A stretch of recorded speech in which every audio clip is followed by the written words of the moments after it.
Right, yo, it's your boy, Seafoam Soldier, here today to talk about an episode of Drag with some pals. Let's go through pals one by one, and there may be more pals joining as well. Go, Yaz. Hey, I got a haircut, and that is all that matters. It really is. You know? It's me, Nina, and Quarantina, also known as Fluffy Bob. Luke. Hello. Top 2 of the week is Luke. Hi. Okay. Ralph. It's Ralph. I'm not in a closet anymore. Oh, that's good. Suikin as well, potentially in a minute. But I think he's having issues with his camera, potentially. So he'll jump on in a sec, I'm sure. So I actually made notes today, but obviously if you guys want to help steer this as well, we'll definitely do that. Unmute yourselves if you want as well. But yeah, I think if you sort of unmute when you want to speak, it's probably easier instead of trying to talk over each other with delay in that.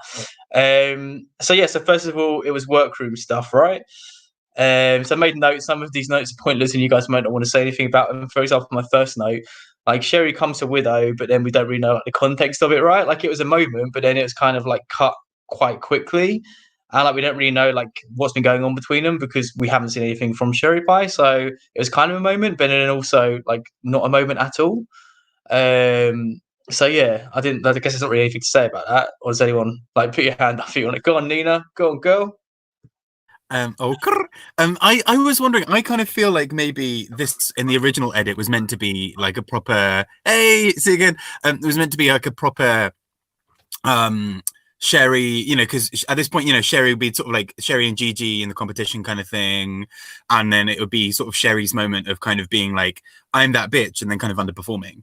But it was kind of weird for me because I just kind of, obviously because we've had so little Sherry, we don't know if this has been building, we don't, there's so much that's out, there's kind of so much context that's lost there. Either way, it was just a bit of a shitty thing to do, really. It's just, all right, Sherry, whatevs. You've kind of been coasting a little bit for the last few weeks. Physician, heal thyself, Yeah, that's the thing. I don't disagree, but also we're obviously not getting a rounded picture of Sherry, and obviously we all have our opinion on her based on what's happened. So it's kind of difficult, right, to properly judge a situation. Again, we don't know the backstory between them. Oh wait, Dan can jump in. Who just left? Luke. I know Luke wants to. Luke, I'm assuming Luke wants to stay in the stream there, right? Sorry, what's Luke saying? Sorry, guys, I'm trying to manage it at the same time. Oh, Dan's happy to watch. Cool. Okay. It was a weird thing. It's kind of weird to draw attention to it at the same time, though, right? Because if we don't know the context, you're not going to really elaborate on it, but you're still drawing attention to it. So I thought that's kind of weird, to be honest. Okay. Sorry. I was going to say, that kind of, is that meant to be part of the whole narrative with Widow being in her own head, kind of inner saboteur stuff? Sherry's kind of an outer saboteur for her, really. All a bit weird, really. Yeah, no, I agree. Right, we should go on to the mini challenge. Yeah, I mean, should we talk about I guess you don't just go through one by one. That's a bit much, isn't it? So should we talk about standouts, how we thought people did generally? I guess who wants to go first? Go on, someone. I'll meet you. Yes, go on. Oh, on the main challenge? Oh, the kitty one. Oh, Jackie did the best by far, I thought.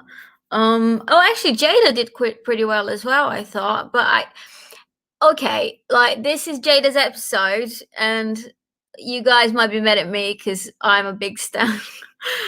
I'm her biggest fan. This is a Jada Essence Hall fan account. But I just think she's finally getting some attention. Come on, she's got a chance here, guys. I think she can bring it all the way. She's more than just abuse, even though I'm very, very hot for her. But yeah, I think she did really well on the kitty bit. But Jackie was so quick off the cuff. Yeah, she was by far the best. The other one was just I thought Sherry Pie was really boring in it also, which is nice to give her bad reviews. Anyways, that's me. Bye. So I was trying to unmute you, but that's the thing. I can't unmute people and unmute themselves, which I guess is fine. It's difficult to do. My bad. Oh, no, it's fine. I don't know what the best method would be for this. But yeah, so Bob, you go next. Sorry, that wasn't me trying to talk. I was sort of saying like, praise be that we've finally had a thing to actually properly critique Under his eye. everyone. That doesn't feel awkward. Like we can genuinely criticize her in the competition and be like, she did not do that well. Yeah. So there we go. Oh, okay. So, sorry, are we in the same order? We are, right? So, Suikin's next, right? So, yeah, let's go in order. Let's do that from now on. Go for it, girl. You need to move me. I don't mind. I love Yaz's hair, by the way. Just saying. I really like Mini Challenge because it was so just out there. But I agree with Jada rocked it. I liked Crystal in it. She was a bit nonchalant and I thought it was funny. But Jackie was the best in my opinion, especially the way she used the whole area, like compared to like Widow that just went mad. And because like I think they set up Widow to fail because you could see she was angry in this challenge. She was frustrated, and it was like that was the narrative going for the rest of the episode. But I've got a lot to say about Jackie later, but I love Jackie in the mini challenge. Good job keeping to the format. We're looking forward to hearing those thoughts later. Luke, we'll go to you as you dodged us for a minute. Thoughts on the kitty challenge?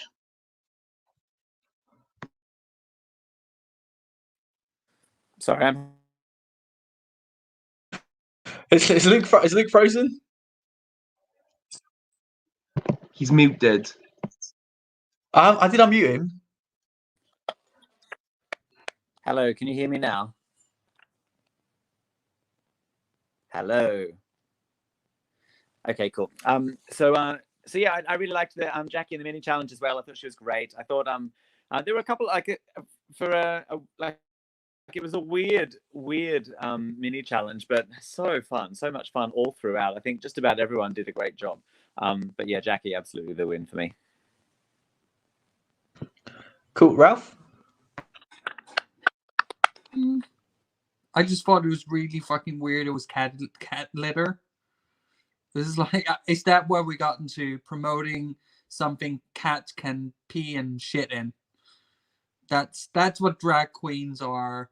Cat litter promotion utility. Wow. Hey, yeah, but it was it fun tells you challenge. how healthy your cat is, and that's really important. And it also costs $2,500, and also capitalism. It's just a bit of a hot mess in that sense. But like, Do you know what? I would have loved to seen the prize money just be like, you win £2,500 worth of cat litter. Yay! Would you say the ratings become a catastrophe? Ah! Okay.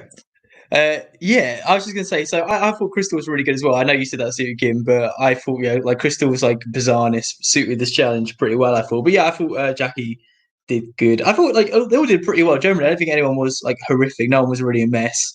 I thought it was like a fun little challenge. Good time for all. Although it made me miss Scaredy Cat a lot. I thought she'd be perfect for this challenge. And also I was going, oh yay. And also yeah, exactly, very that. And also like Crystal's makeup was giving me a bit Scaredy Cat as well, which probably made me like her a little bit more. Yeah, Suiter's nodding. You guys get it. Okay, so then I guess workroom like walk around next with Raven coming in. The first person you'd think of when you think of politics, Raven. Go on then, go on, unmute yourself. Go on, Luke. Oh my god, I just absolutely love Raven in this. She was giving such good advice. First of all, like everything she said really like how you should play Drag Race. You listen to what Rue says. If anything is negative, it's like right, that bit is cut. That's obviously not working. But also she was so funny the whole way through. Not the GOP, the GAP. Saying how she knows nothing about winning Drag Race, like just and all of Rue's cackles absolutely spoke volumes. So yeah, I think Raven was the winner of the walkthrough. Yeah, I agree. I think Raven was the best like walkthrough person we've had for a long time. Like she actually knew what she was talking about. Again, obviously, not who you'd think about with politics, but again, like none of these challenges are about politics or about the actual thing they're supposed to be about. Like Raven gets what the face. Oh my god! Like obviously, she does Rue's makeup, and we know she's great at makeup. But she did look amazing. The outfit, the look, like she's on another level. She's kind of like Roxy Andrews level for me. Like in that kind of like flawless, like I don't know, like just fun to look at. Luke's saying higher, but in terms of just like fun to look at, because she's just so polished and great at life. But no, I thought she was really good in the walk around. Yeah, anyone else want to talk about Raven's walk around? I just want to compliment Raven's meaty talk. This time it was something to be seen. It was right in your face. I didn't think it was that bad. I thought it was all right. Yeah, I was into it. I liked it. I would have got right in there. I'm sorry. Go on. Kurt in the comments brings up a really good point. Like, why was AOC the guest judge in like an earlier episode and not this one? I mean, I guess maybe it's a scheduling thing. I don't know. Sorry, that talks about the Race Chaser podcast. Actually, like, it's really interesting to actually like go through all the guests that were on, and literally all of them would have been better for a different episode. They're all kind of on the wrong episode, the guest judges, and they're kind of talking about like wondering whether it was like a big start with scheduling. I maybe got Nicki Minaj last minute, had to push everyone else back. Like, it does seem proper bizarre. So yes, it is a good point. It does seem really weird that that's the case. So yeah, sorry. Anyone want to say anything about like Raven walkthrough? I enjoyed Raven around it because she really set up how everyone was going to do in the episode. Because I put notes. It's really hard to read notes on a live stream. I've just figured this out. Oh yeah, the fake laugh. You know, when Raven was making jokes, they were funny, but RuPaul's fake laugh really, really irritated me. Like, everything Raven's, and I was like, it's not that funny, Ru. Yeah, that reminds me as well. Like, also, I know. Did you guys notice that like Ru's jokes are normally pretty good. Like, obviously mixed bag, but this episode, all her jokes were like shit, but also like really crude, but like not crude in like a funny way. Like, just, you know what I mean, like, you could do it could be funny, but like it was just like non-stop, and like none of them were funny, so it doesn't really justify it. It just, they were a bit weird. It was a bit awkward. Like, I don't know. What do you guys think? Just me? But on a tangent, I'm really annoyed if Heidi has actually changed her name to Heidi Hydrates. I am not amused. What? Like, what? She hasn't really, has she? Well, I don't know. Because like they actually changed her name under there. Like, Trinity actually changed her name to Trinity the Tuck, and they changed her underneath. Yeah, but I think that was just a funny thing for this episode. I've seen her.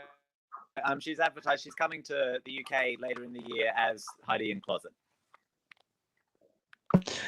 But also, I mean, they were talking like something we talked about before, and again, they're talking on a Race Chaser podcast. But like, obviously, her full name is Hiding in the Closet. Like, why did they like? Whose choice was it to change it to N? It must have been the producers. They must have made her do it. But why would they have made her do it? Because it does ruin the whole name. Like, it just makes no sense why she's called. So like, the whole basically it's frustrating because the whole issue with her name, I feel like, was probably caused by the producers anyway. It's kind of like having a go at Jan for being called Jan when she was forced to change it to Jan anyway, right? It's difficult doing this. Her full name is Heidi in the Closet. No, Heidi Nina Closet. But if you say it quickly, especially like a southern accent, it works like Heidi Nina Closet, you know? But then, like, on a show, shortened to N. I know, that's what I mean. It must be the producers must have made her do it, right? Even better question, why didn't Courtney Act get any crap for it? Because that's so much better. Because apparently, if you say Courtney Act really fast in an Australian accent, it sounds like Courtney Act. It's just the same thing, isn't it? They did make some. I mean, Rue did sort of have to explain that Courtney Act works better in an Australian accent than it does in an American accent. I think Jan's performing name is Jan Sport, which is a brand, so therefore she doesn't have permission to use the brand's name. Just like Britta is Britta Filter, but again, she can't use the brand name, so they just have to change it to something that's still recognizable as them as drag queens, but without infringing on copyright. It's the same with Alaska. Alaska is Thunderfuck, but they didn't use Thunderfuck in the show. But this is what I mean. It's like, most of those make sense for like varying reasons. But then they're saying, why would you change it from Nina to N? Like, I just don't get why. Like, would people have been offended by Hiding in the Closet? Maybe that was why. And the producers are like, no. Like, you're going to be Heidi N Closet now. And then, I mean, like, then Rue's going to spend the whole season having a go at you for a shit name that we've made you do. I don't know. It could not be the case, but I just don't understand why she would change her own name from like from a pun that works that she obviously thought about to one that doesn't. It's just weird, right? But anyway, sorry, we keep this something we talked about for like in like 20 streams now. So, yeah, let's move on. So okay, so straight like Rue's look, and then no, let's see Rue's look with a runway look. So they go straight into the political debate. Same thing. So should we go through the queens one by one, or is that too long? Should we go through like what we thought of everyone generally, like who stood out, who didn't? Yeah, that's what Yaz is saying. So yeah, should we go in order? So if you guys unmute each other in order, so like Yaz, Bob, Luke, Suter, Ralph. Should you? Cool. Go on, Yaz, go for it. Live your life, girl. Oh, so I just unmute myself. Okay. Yeah, I thought it was really fun. Like I was quite impressed at all the queens, to be honest. I know they have like you have to be a bit nitpicky on like who was doing like less than, but I thought like it's a hard challenge, and they all kind of like held their own in their way. Like some of them were a bit more stiff or like not so off the cuff, but I like it's a fucking good cast. Even you know the queens that ended up in the bottom, I thought they still did pretty well.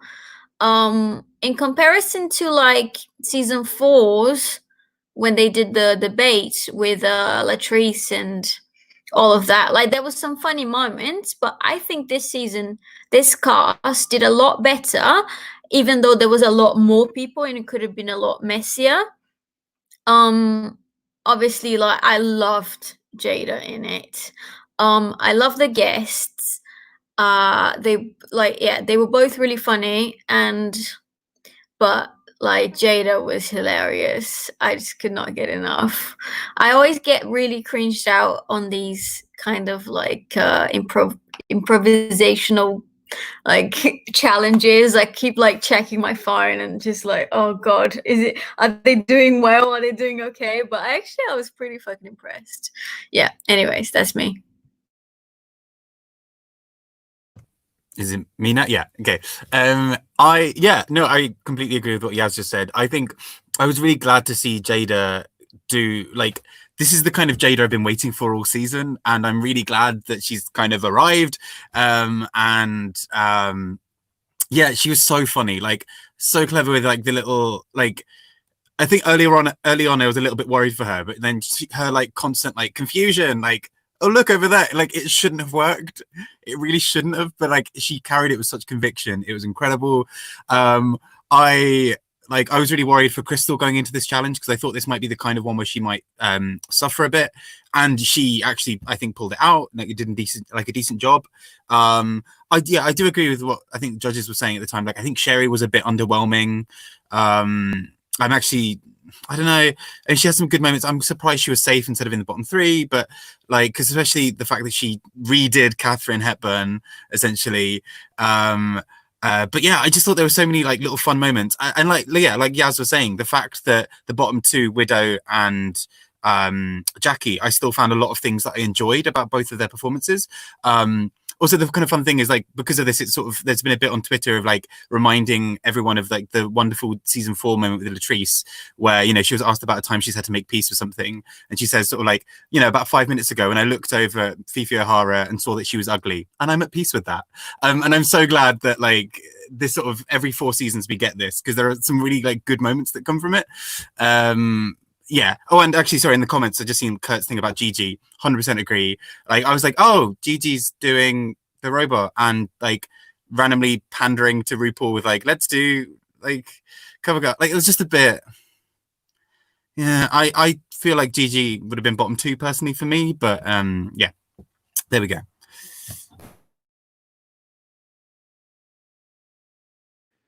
So I believe it's me. And sorry if I'm a little bit crackly. Everyone else is crackly on my connection, but I think that means it's my connection rather than everyone else.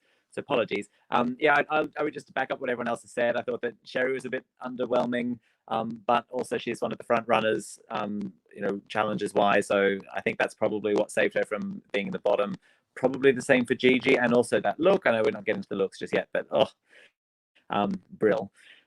Yeah, I think Jada was so clever in this because she kind of kept trying new things out, and like she tried to look over there and she kind of realized that it worked, and so she knew, okay, this is the thing, I'm going to keep using this now. But she used it so cleverly, and so like, and then passed the question over to Heidi, and confusion. And it became her brand so well.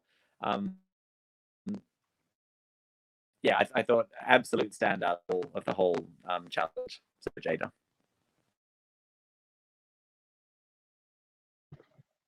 Right. Well, I've got a lot on this one.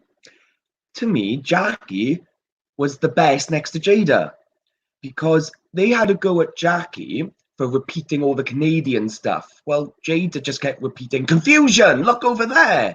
And I thought that was a very high double standard because Jackie made me laugh more than anyone this challenge, and they were really clever jokes. I liked all the Canadian stuff, like when she went poutine instead of pie, and everyone was different. In this, if you can't say Jada did okay and Jackie, look at those names are too similar. But anyway, I was really mad that Jackie was in the bottom, especially when Gigi repeated the robot, and Gigi wasn't funny. She didn't make me laugh once. And she got an animated walk down the thing. She got a whole extra thing. And Jeff Cole, I can never do his surname. He even gave her loads of things about the robot. He gave her specific questions aimed at Gigi, and she didn't do anything with them. She just basically did the thing. So I was really upset that Gigi wasn't in the bottom. Mind you, I love Jackie's lip sync, so it was worth putting in the bottom just for that. And go Crystal.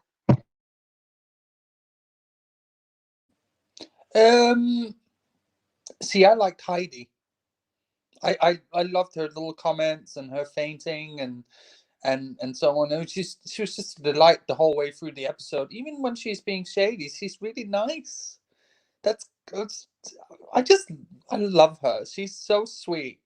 So I'm just like, I'm Team Heidi today. I'm in love with her. She's absolutely. I'm all for the gap. Yeah, no, I totally agree with what you guys said. It's kind of what I was saying in previous streams that like everyone loves Jada, and I didn't really get why 100%, but I'm definitely starting to see it now. I thought she was proper funny in it. Like I think it's funny as well because like she was being really stupid, but then still keeping like the political front about it, which made it better. Like she played it really well, I felt. I agree about Gigi as well. Like, really disappointing. Although I thought she started off really strong. I thought she could have taken. I thought it would have been okay to do like the robot thing again, but because she did it in quite a different way, like pretending to be a real girl, like very different to like the Snatch Game character. Obviously, like similar thing again, but they're not as similar as like Sherry Pie's like constant old lady, like an old lady or whatever.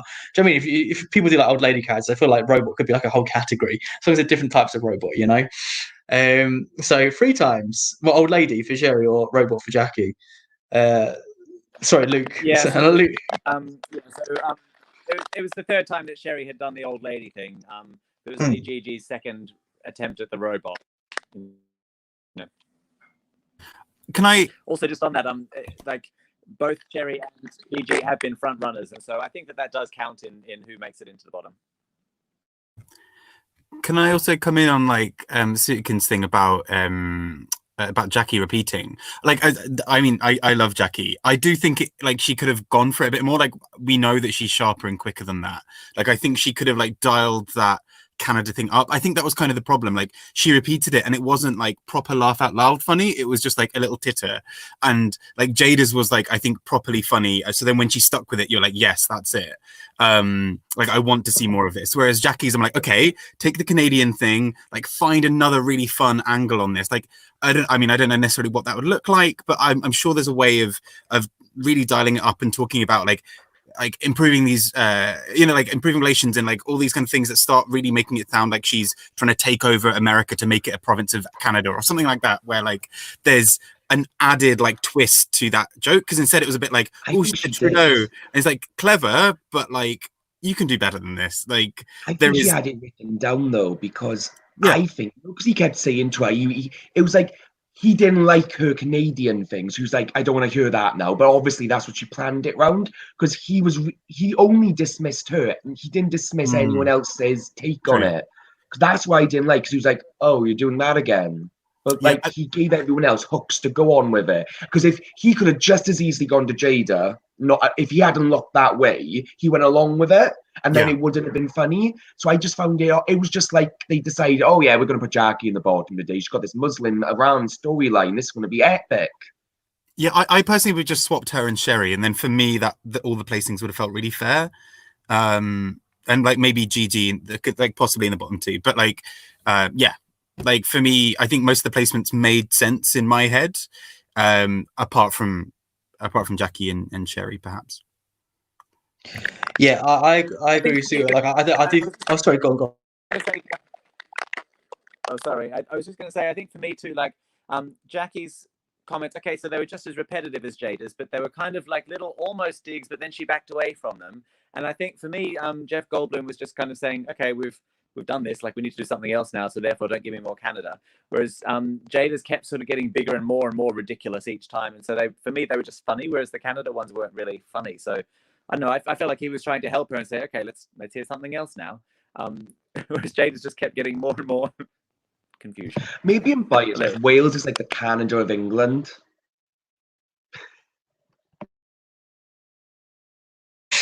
Yeah, I mean, I think part of it as well is like she obviously had the idea to like go down that route, and then like I think part of the challenge is kind of more like an improv challenge, and I feel like she was like so in her head about what she wanted to do with the Canada thing. I think it was clever. I do think a lot of it was editing, but unfortunately, the people you're bouncing off of aren't like taking it the way you've intended it. You have to kind of go down a different route and switch up what your plan was, which is really difficult to do, and maybe potentially like too difficult to do. But she, obviously stuck to her guns on it, and I think it was detrimental. But that's maybe because of the part, like her scene partners kind of thing as well. It's kind of hard to say. So if I'm pronouncing your name wrong, but Suleiman is saying maybe Gigi should have done Alien instead of Robot. I think that would have been good. I thought that was a good idea. Yeah, and also like we talk about obviously like, yeah, go on. Can I just come back in?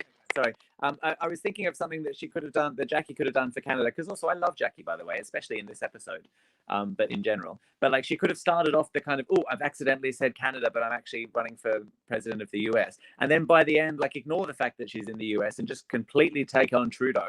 And like, I'm going to take Canada to better places and not even apologize for it. And like make a concluding speech that she's going to take over Canada. That would have been the next level, or a next level to take it to, maybe, that would have then made it funny.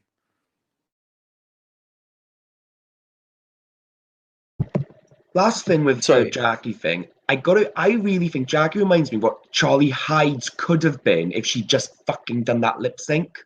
Because she's very much in her boat, doesn't want to change, got a set way of going. They remind me of something. There's something about them that's really similar to me. And she tripped up the same way Heidi did. The moment she was told this isn't what you need to do, she tripped up. I think Jackie's levels up on Charlie. I must disagree. I mean, Charlie's really good off Drag Race. Yeah, maybe I don't have like a proper background on Charlie, but just the fact that he kind of gave up on the lip sync made me think like, meh. Anyways, go your boy. So yeah, I was just gonna say, like we'll talk about like obviously like the main controversy around it later, but like Jeff was bizarre the whole way through the episode. No, like I mean, it was like kind of endearing initially at points maybe, but like it was just very odd. I think I would have found it difficult as like a scene partner as well, because like it was just very odd. No, like right. I have a lot to disagree with you guys, Goldblum. I have a lot to say. And I have a lot for you guys to hear. First of all, I thought that still on the thing on the during the main challenge, during the debate, I thought he was ending Jackie, because Jackie was like trying to sound American but ending up sounding Canadian, and that was the shtick. So he was like, oh, why don't you try to do this without sounding Canadian? Like I thought he was like ending the bit. I didn't think he was like trying to hold her back at all, but that's just me. But anyways, we'll speak about Goldblum later, because I feel like I'm going to disagree with you guys on some things. But anyways. Goldblum, I think I don't know him particularly well as an actor, but I do think that is a little bit of his shtick, is to be this kind of weird sort of pausing guy. Like that's kind of what he does. And so I think he was maybe just playing up to that. Later on, there's some weirdness that I think is unforgivable, excusable. But I think I thought during the challenge actually he was fine. And Rachel seemed to bounce off him quite well. How can you say that? He's a dinosaur doctor. but that's the thing. Like, that's something that I wasn't even so much a challenge. It was more like it's like I thought everything was like I guess like being awkward or whatever is kind of his shtick, like you're saying, but like for example, like when Michelle did like the like "I love you, Jeff" or whatever thing, like come over for one night or whatever it was, he's just like what he says like "oh thank you" or whatever. Like it was just a bit like if you're gonna take like your shtick, you didn't like sort of apply it consistently. It was just I felt like a lot of his like interjections, mainly during like the after the challenge, were odd. Like obviously there's a controversy that we'll talk about, but like just apart from that, I mean, just generally, I'm just a bit like he cried and everything in, which was quite sweet as well. But it was just a bit like I felt like he had a lot going on.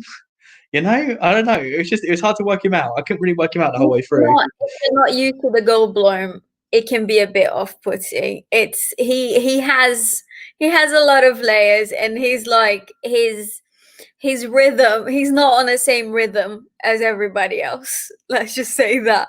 Like he'll take a joke as seriously, but like still like do a wink to it. It's very, yeah, if you're not used to it, it might be a bit off-putting. But that's not talking about the controversy. Like just in general himself, he's just very much like kind of just a bit of an alien, like on his rhythm of conversation kind of thing, and how he takes a joke. Like he knows it's a joke, but he'll still like he respond to it in a very quirky sort of serious but not serious way. It's just the way he's just laughing at life inside. Very weird. I believe he's I can't remember, a nihilistic. It's like someone who doesn't believe there's a meaning to life. Like it doesn't mean he's depressed. It just means he doesn't see any point to anything. That's why he's so dry. I can't remember. It's nihilistic. Do you know what I'm about? Yeah. That's the one. I also think, like, on that same point, I didn't think there was any point to his question. Like, like just saying, why did he ask that? Why was that? Why did that have to be in there? Like, you know, Are we talking about the controversy now, Bob? Yeah. I just thought it was really just. Bob, no, you're jumping ahead. Bob, we're getting to that. That's the point. Everyone's holding off talking about that. We're gonna get to that in a bit. I am passing Marcus and I have something to say.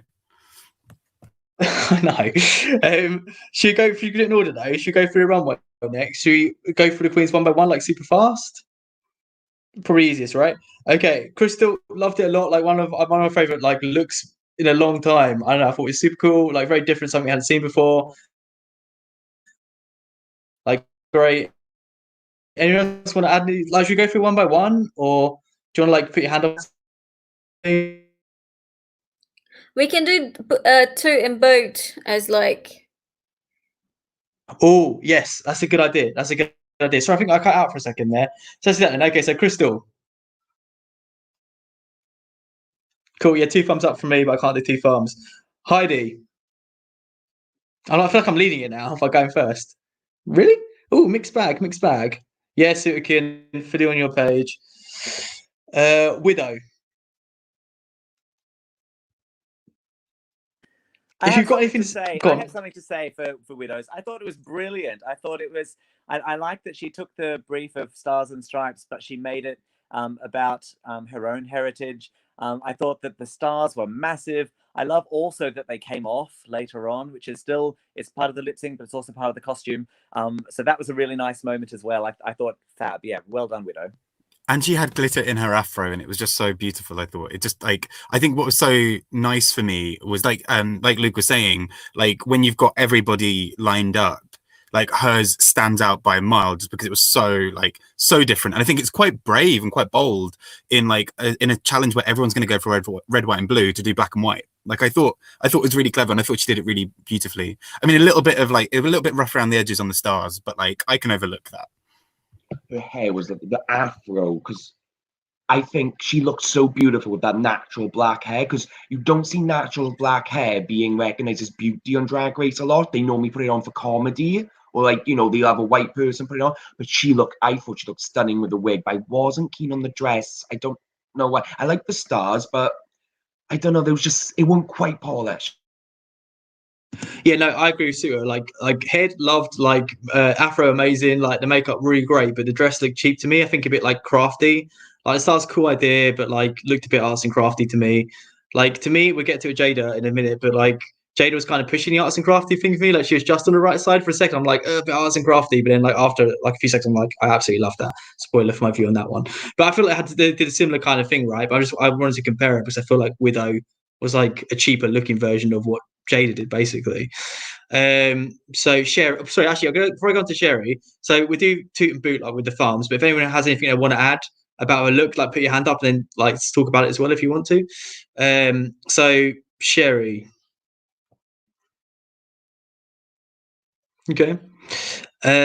Jackie. I got things to say. I thought it was wonderful. I thought it was so simple, and yet also, like the stars were around the veil, and then the stripes were in the dress, and they were all a little bit sparkly, but not crazy over the top. It was a really simple silhouette, which I don't think we've ever seen before. I don't know if anyone's worn a headscarf before on Drag Race. Certainly not like that. And just a simple straight up and down silhouette. But also for the lip sync, then there was so much stuff underneath that you didn't get to see unless she had to lip sync. So like it was also a good outfit to lip sync in. So yeah, thumbs up, Jackie. Well done. Yeah, that's what I was gonna say. Yeah, I agree. I think like the statement was really cool. Like it was really like impactful and bold. But I guess it was a bit simple for Drag Race. I guess that's kind of why I was a bit like unsure. But I think the statement overruled that. Like it kind of like this is the simplicity made it pay off. It was what I think it was makeup for me. Like Luke, you said you loved her makeup when we were watching it live, but I thought her makeup wasn't like the best, and maybe that was partially what. Like I don't know. I think it was great. I did like it. Did you say that I loved her makeup? No, I didn't particularly love her makeup for that. Someone else's makeup I loved. But Jackie's for that look, I actually thought was a little bit crunchy. But I think like simple for Drag Race, yes, but also it's a headscarf that we've never seen before. First time. Represent. Like, come on, get in. And on that note, I think simplicity was the key for that outfit. Like, I think if she'd made it like really blingy and really like stars and stripy, it would have felt really like gauche and really tacky. And I think the fact that it was such a simple, like you could like actually, if she hadn't had the headscarf, you wouldn't necessarily have known it was a stars and stripes look. And that's what I think was quite nice about it. I loved it. I just thought, and like for me, the silhouette was just so beautiful. I love that bits of the fabric would sort of fold out and have other kind of colors underneath. I loved it. I thought it was beautiful. And I agree on that point, Bob. I think really, yeah, definitely like the simplicity of it made it like, this is a headscarf. Oh, and by the way, I'm American, but not like Razzmatazz American and I happen to come from the Middle East. Like this is, no, I'm a Middle Eastern woman. I'm Arabic. Or Persian. I'm Muslim. And by the way, there happens to be some America in here too. I completely agree. It was the whole statement. So I'll let you go definitely in 1 second. I don't think she is missing though. She, but I do agree with what you guys are saying. But I just wanted to say about the chat because it's really difficult to like. I find it difficult to like manage. I'm enjoying it. I think it's going okay, hopefully, but difficult to like manage like the stream, like who's talking and stuff like that. So it's really also hard to like mention your guys' comments as well. But I'm like reading them and keeping up to date with them and stuff. But sorry, I'm not really like mentioning comments as much as I normally do with when we do this format. I just wanted to like say that, but sorry, go on to it again. I thought Jackie's outfit was phenomenal, and like as Luke and Bob was saying, it was subtle, and I think subtlety doesn't get enough credit on Drag Race because drag doesn't. It is obviously drag's camp and glamour, but this because it wasn't just like I'm going to wear this headscarf to make you all mad. It was this is a struggle for me. This is my identity. You cannot get more raw. You cannot get more real, and this is what it means for me to be American. And I thought it was really heartbreaking to see her have that breakdown in it, and it was so genuine because the sincerity was like an aura around her, and oh my god, when I couldn't believe that didn't keep her safe because it was breaking all the boundaries. It had charisma, it had uniqueness, it had some hella nerve, and that was a lot of talent because that could have been sloppy, that could have just been like Indian head almost thing on. I'm really proud of Jackie for doing that. There are going to be so many people watching that show thinking, I can be me, I don't have to worry, and go Jackie. You are now in my hopeful top 4 after that. Can I also pick up on Suleiman in the comments has about, or Suleiman, I'm sorry if I'm getting your name wrong. That actually, like, it really wonderfully coincides with the first day of Ramadan, which is just such a wonderful coincidence, as well. So yeah, like, yeah, how lovely is that actually? Yeah, I said Suki. I couldn't have said it better myself. I completely agree with what you said. Like, I think she totally did it for the right reasons, and yeah, I think it was great because of that. So Gigi. Shoot. Okay, interesting. Absolute shoot, not just a toot, but a shoot. Come on, the outfit was absolutely perfect. The tuck was perfect. It was all in the one thing. Tell me one inch that was wrong about it, and you can't find one. The end. Next. I really liked it. Like, definitely two for me. The only thing that stopped it being a shoot is because I feel like we've seen a lot of looks like this from her previously. Like, it was great. Like, it was really cool, but it's kind of what I expected from her. You know, for this challenge. Blue. This was virtually a red version of the piratey thing she did. I was about to say it's kind of her entrance look, just in terms of the silhouette, perhaps. But I still think it was quite a clever nod. Like, you know, the kind of historical aspect of it was kind of was so accurate. I think it was, yeah. I mean, it's a little bit expected, not necessarily groundbreaking conceptually, but really well put together and very like clearly thought through in that sense. Oh. My main issue with Gigi's look is she's getting very you know, that you can't say to someone like you got this silhouette. She is wearing very similar clothing and a very similar style, and I don't think it's because her taste level's so high. She could go an extra mile with it. Like, the way I can describe it is the outfit was flawless. She looked gorgeous. But once you've done that two or three times, it's very hard. And I think her struggle is she's hit her peak too early, and now she has to maintain that. Like, because I know she's had 2 bad weeks, but once you've done so well, how do you maintain that? Because if she does anything wrong, to me, she's already hitting rock bottom again because she's done so well. Do you get me? Yeah. Can I say something about Gigi? I'm thinking she has been spoiled a bit. She has. Yeah, I'm starting to like double think on the outfit because it is so polished. Doesn't mean that it's original. I mean, yeah, you guys are changing my mind on this, but also I've been thinking like Gigi's wins. There was always someone there. Well, not always, but most of them. There was someone there that was second that I almost felt like it did better. Like Jackie on the snatch game, I thought she did better than Gigi. But fair. Like, yeah, Gigi also did really well. Well done. Like on the musical, Gigi did great. But I thought Jen deserved it more. But I think these wins have kind of like got on her skin a bit, and she's just thinking like, there's no way I'm coming, like they're letting me come out of here with 3 wins under my belt. Like, yeah, like they thought the robot was funny. I'll bring the robot back. I'll be just fine. And yeah, she needs to. I think it was good that she landed like lower. It kind of made her feel a bit more like, oh shit, like I better step my pussy up. But she deserved to be in that bottom. Maybe you guys are right. Some of you guys in the chat, anyways. And she didn't deserve to win the I fashion agree. show. Yes, I think sorry, Sudikin.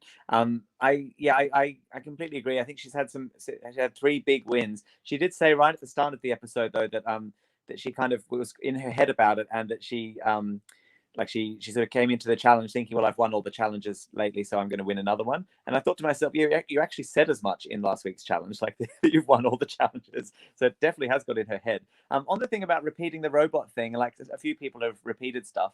I can kind of understand why. Like Latrice Royale has made a career out of get those nuts away from my face. And so, you know, like sometimes it really, like Vanjie has won it with her name, like Vanjie, that's all she has to do, and she's a star, you know. So like I can kind of see why they might sort of latch onto something and go, maybe this is my thing. Yeah, no, I agree with you guys totally. So should we just go on to Jada, last look? Another So this shoot, is like another shoot. Fantastic, awesome, incredible. The shape, it's different from what we've seen from her before. Those stars coming out of her shoulders, everything. Talented, Yeah, I feel like- brilliant, never the same, not afraid to reference. No, I thought it was really good. I want to say Oh, go something. for it, Ralph. I'm going to be controversial and actually say, oh, another bloody bodysuit. I didn't like it. I really didn't. And the shoulders were But just done awful. so well. No, it was dreadful. It was absolutely dreadful. That the shoulders did absolutely nothing for that outfit. It just looked fucking awful. See, I was fully prepared to not like it because, like, at first I was like, "Oh, okay," and then I was like, "Actually, no, this is really well done. Like, this shouldn't work for me." But I was like, "I'm actually kind of here for it. Like, it's so almost like so gaudy and tacky and like cheesy that I feel like in itself it's so typically like a piece of Americana. Like that's what I kind of loved about it. It was so like ridiculous, like 4th of July, stars and stripes, like yeah, America. That I was like, actually, this is fucking great. Like, yeah. So I felt how Kurt felt initially in the chat. Initially, I'm like, yeah, like arts and crafty, like another bodysuit, same as Ralph as well. But I think it's when you said she's like a superhero, I'm like, yeah, no, actually, I see it. Like, yeah, you live your X-Men fantasy. I think if she hadn't have said that, I may have probably still felt the same. But I think her just saying that sold it to me. Yeah. Anything else anyone wants to add about Jada's look? Yeah, give me stones. I still thought the crystals were still my favorite, just to be clear. Love Jada, love her outfit. Don't care what the haters say. Ralph is getting my nerve for the week. Love it. Because we skipped Crystal. We talked about it, and Crystal was so good. Her fashion was good for one. Yeah, I don't know what like Cresley was talking about, because that outfit was everything to me and more. But that's all I'm going to say about Crystal. It was just a shoot to me. Yeah, no, I totally agree. Okay, right. So should we move on to like the controversial Jeff Goldblum Muslim thing? Like, okay, this is like, I think before we start, 'cause I feel like a lot of people are going to have a lot of things they want to say. I feel like definitely like maybe don't unmute each other. Maybe don't unmute yourself like when you want to say something. Like, see if not we're going to be talking over each other. So should we go like one by one and put our hands up and shit like that? Let's try and keep this organized. Yeah. So who wants to go first? Let's get everyone off. Yes, you go first. You go first. Okay, right. So I'll try to be quick. I thought the way I took Jeff's question, Jeff Goldblum, he doesn't agree to a lot of stuff. Okay, he agrees to things that he's interested in. When he asked that, I felt like he was fascinated by Jackie and her whole existence.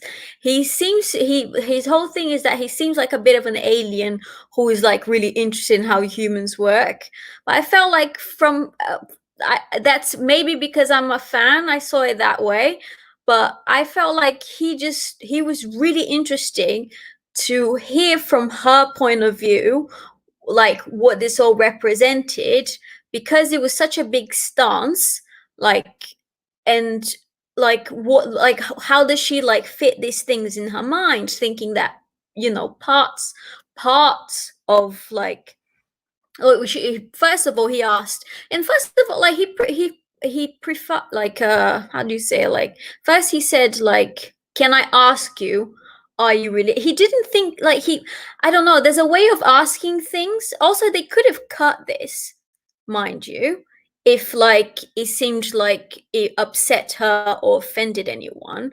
But I felt like obviously if it gave great television, they would have shown it anyways. But I felt like he was like, can I ask you, are you religious? She said yes. Like I felt like he was just interested in what she thinks about those kind of like controversies on her own like background.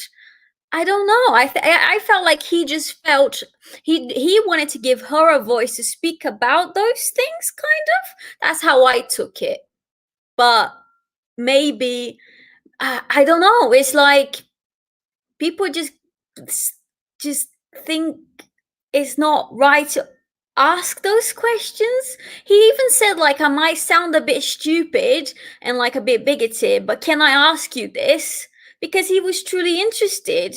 And I think, like, if someone asks me something like really bigoted, really stupid, but in like a way that seems like they're just interested to know, say I've really that's sorry, I'm gonna wrap it up, but like a really simple example, the very first episode of Queer Eye with that really sweet old guy, he was like, oh, like in a marriage with two guys, like who is the woman, who is the man? He was just like, he's never seen that before.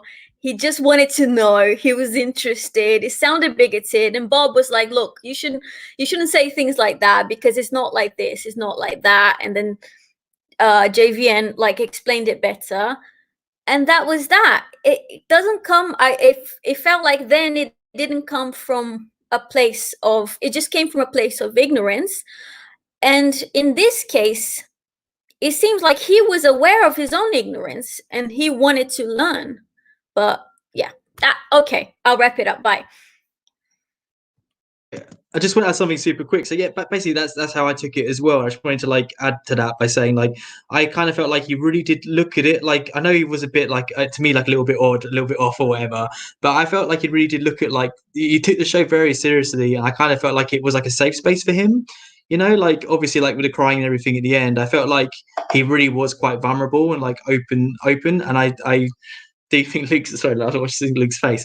So yeah, I think it was more like, you know what I mean, like sort of thing. Like, and obviously it's different, not really for me, but like what you say in stream may be different. What we'd say when we're all together, in terms of like we'll ask you, we know it's safe to ask each other questions, and like I mean, I think it's all for me. It's all about intent personally, and I felt like I just got the impression that he, like again, his intent wasn't bad in it at all.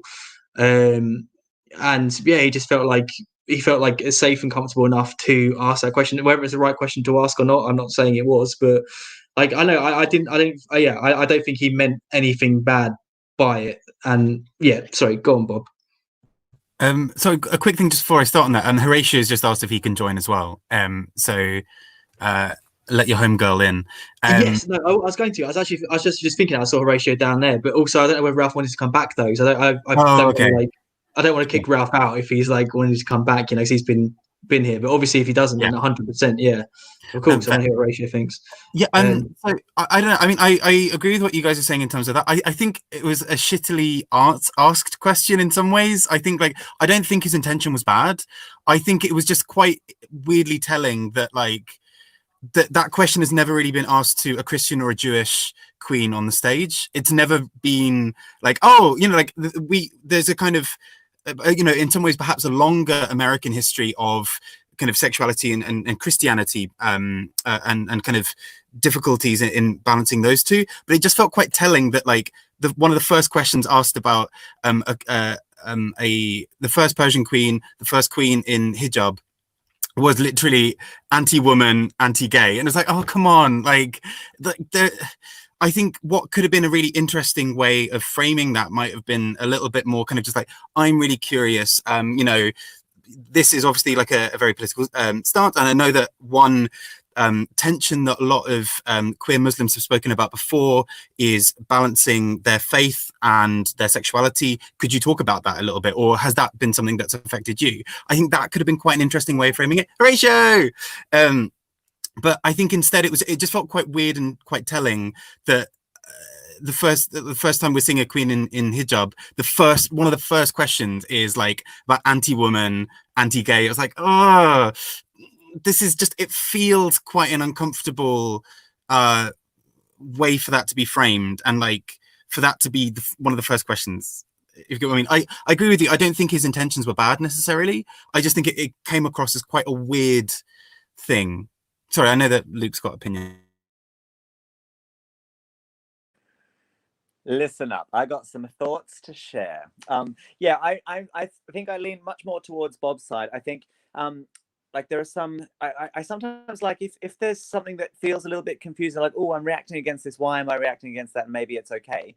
Kind of compare it to some other minority that has progressed further. So, for example, he could say to RuPaul, there's some problems in some Black communities with gay people. Do you think that this is a community that we should be portraying on television? Which is what he said to Jackie. And of course, like that's like to hear it said about a Black community is like, well, obviously this doesn't represent all of Black society, and what we're doing actually is to show that there are different facets of this.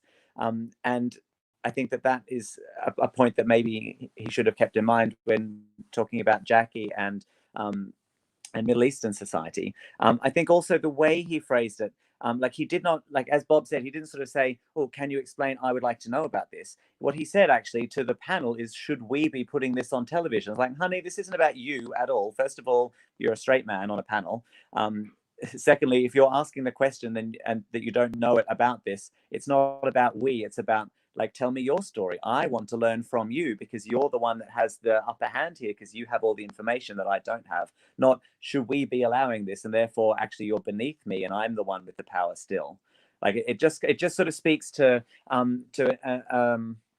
like an implied superiority, I suppose, rather than accepting sort of equality to begin with. And there was another point I had to make too, and I can't remember what it was.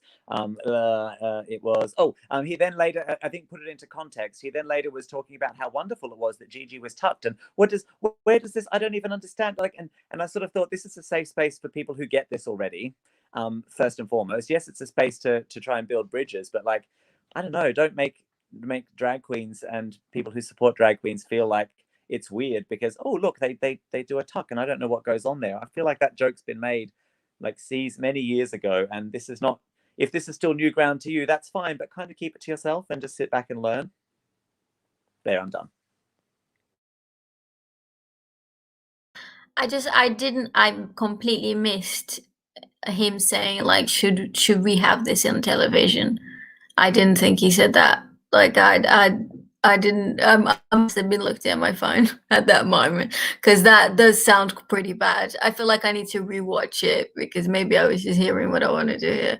But I still think his intentions were not like evil. But yeah, that sounds a little bit more like white straight man entitlement, which I so super support it. I'm joking. No. See, I don't know. I'm guessing if you guys are saying that, then he did say that. But from what I remember, I felt like he was talking to Jackie about it directly. So maybe when he was saying like, should we allow this on TV? I don't think he was necessarily saying like, me in my position of power, should I let this on TV? I think he's more saying like to Jackie, like, and everyone in the room, like, do you think we should allow this on TV? Which I don't understand, obviously, is an ignorant thing to say. But again, I think he was sort of like asking the question in like a bit of an innocent, ignorant way, which isn't ideal. But yeah, I don't know. I could be wrong. I could be wrong in that. Who wants to go next? You can go, Luke. Sorry, I just had one more follow up, if I may. That I thought that Jackie's response was obviously so emotional, but so articulate for being so emotional. Like, you could really be forgiven for falling apart and not being able to get your point out. But just the way that she said, okay, so my culture's history around gay rights and sexual equality, equality between the sexes is going to be messy, but it's here. Like, don't ignore us, or don't shut us down, or don't close us down. Like, talk about it to us, but like, don't assume that you know better just because when you actually don't know anything. So well done, Jackie, and hello, Arathia. Sorry, Horatio should go next because he's not said anything yet. But then you, yes. Sorry, Horatio, Hi everyone. Yeah, don't worry, Jasmine, because I'm gonna side with you. So first of all, I didn't think he was he didn't come across entitled or I don't know any of those things, or shitty or anything like that.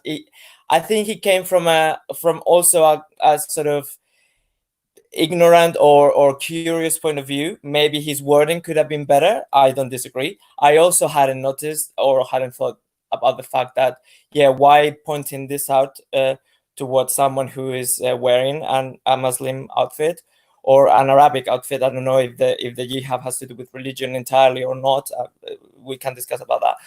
And it hasn't happened in all the episodes when someone has worn something Jewish or not. But then that was Jeff Goldblum, and Jeff Goldblum is his own self. And why didn't we have that in previous seasons? Because Jeff Goldblum wasn't there. So that's first of all. I didn't think he was. I think he was quite candid, and actually he said, maybe I'm just being stupid. So I think that already says a lot, that he thought that he might be talking rubbish. So I think we have to cut him some slack. And also on the curiosity point of view, and on the maybe the rewarding of the question, and maybe he should have asked Jackie, what can you tell us a little bit about your background and all of that. Didn't she do that in the end? So we still got the nice picture and the nice story and the nice, and the nice arc. So does it matter that he framed it in such a way? He was also very candid again and very apologetic at the same time. And we also got the nice opportunity for Jackie to actually speak her truth. So I think it's a good result. But most of all, we have to remember that this show reaches a very, very, very wide audience worldwide.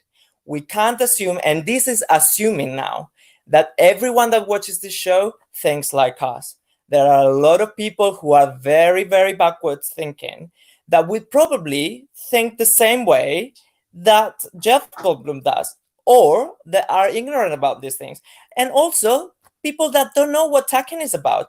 So what's wrong about asking about tacking? Many, many people who watch this show are asking themselves this question every week. And you know what? It never gets answered for them. So I didn't have a problem with Jeff Goldblum. I thought Jeff Goldblum was brilliant all the way throughout. So basically, sorry, I know, like literally everyone else wants to say something, but I feel like Sutikin hasn't given his point of view yet. So I think it'd be good to hear from Sutikin first, then you guys can go with follow-ups if you're down, Sutikin. Now, I found it odd because when he said it, I was like, because I was in a similar position that I was like, I was thinking that in my head, and I was like, I wouldn't have had the balls to ask that because I would have wanted to be polite. I wouldn't have wanted to offend Jackie because I respected it. And I was like, but I can remember, because up until I was about 18, I lived my life as a straight person. And a big part of that was you would purposely ask things, not in that quite that context, but a big part of it is you don't care about queer culture. I wouldn't even consider drag being a normal thing or a good thing up until I was a good bit older. And it gave me flashbacks that it's important that we see that people think that way, because we can have a little safe spaces and it's nice to have them, especially if you're vulnerable. But this is a good way of showing you that not everyone who has a very opposing view or an ignorant view is a bad guy. He's just your average, okay, yeah, he's a celebrity and he's got lots of money, he's moved, but he's just your average bloke. And when he asked that, he didn't mean to upset anyone, and he didn't even realize it was going to cause that. I don't think he expected Jackie to react that way. And I would rather people be sincere and honest and ask a question, as long as now he knows he never has to ask that question again. He's learned, he's grown as an individual. And there's a lot of people going to watch the show now, and they're going to think, oh, wow, maybe I should look into things more, because people will read a news headline and not the news story. He did his research. He just did some primary research. He didn't Google, are Muslims this way with gay people, and then that's now his Bible. He asked someone when he had a chance. Now, he didn't know if that was going to make the show, because let's face it, there's probably a lot of conversations we miss. And I've got a big feeling, because I don't know if anyone's seen Untucked, I haven't. I think he's gone backstage and they've had a big heart-to-heart there. And I think we're missing a piece, because I don't think they would show that the way they showed it without there being some resolution.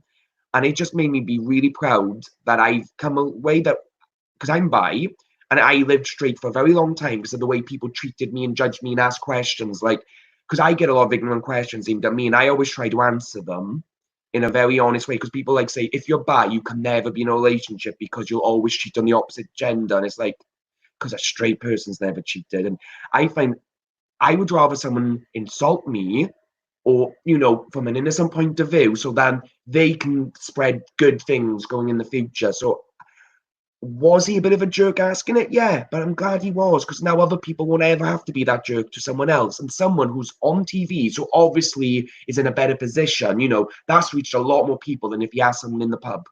So, you know, I think everyone deserves to feel how they feel, but I just, yeah, that's what I'm going to leave it at, because I don't think it was a bad or good thing. I think it was an honest thing, because I think people, I always say you need both the right and left wings to fly. You know, it doesn't, no matter what side you're on. I think it was a good conversation to have on the show. Well, I have to say, really, really well said to you again. Bob, go on.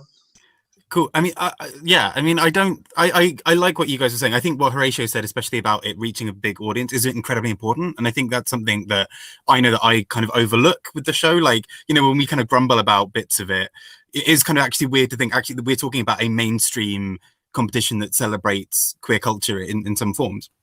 And like, that's incredibly powerful. And, you know, there are a lot of kids who, for whom RuPaul's Drag Race is an incredibly powerful and important thing, and that's great.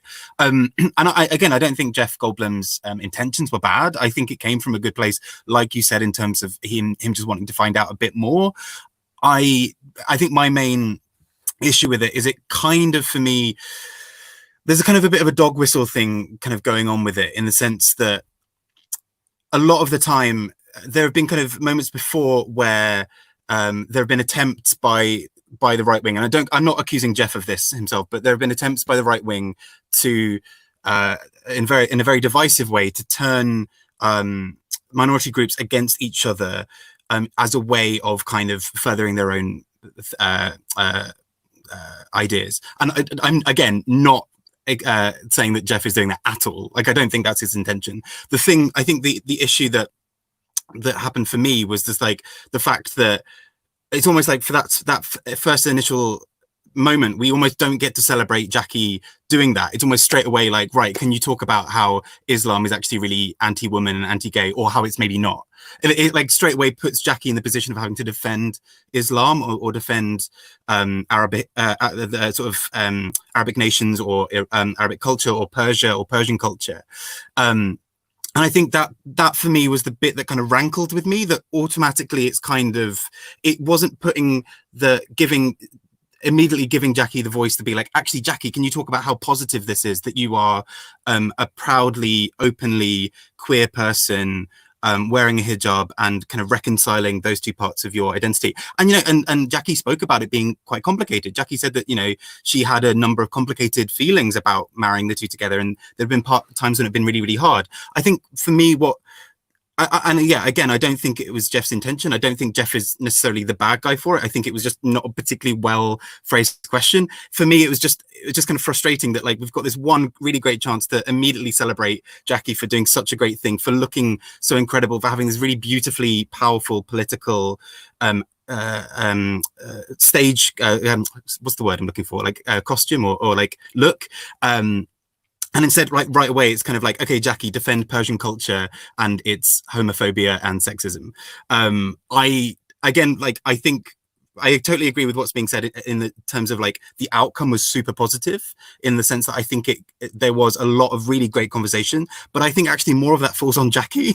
Like, I think actually more props to Jackie for that, because she explained that really well out of a situation where she was forced to sort of defend herself and defend her culture in a way that, and this is kind of where what I'm kind of saying with it is that we haven't had a Christian queen go on who's kind of come out in sort of a papal outfit or something and been like, oh, you know, isn't that really interesting? Like, defend, like, but Christianity is really homophobic, right?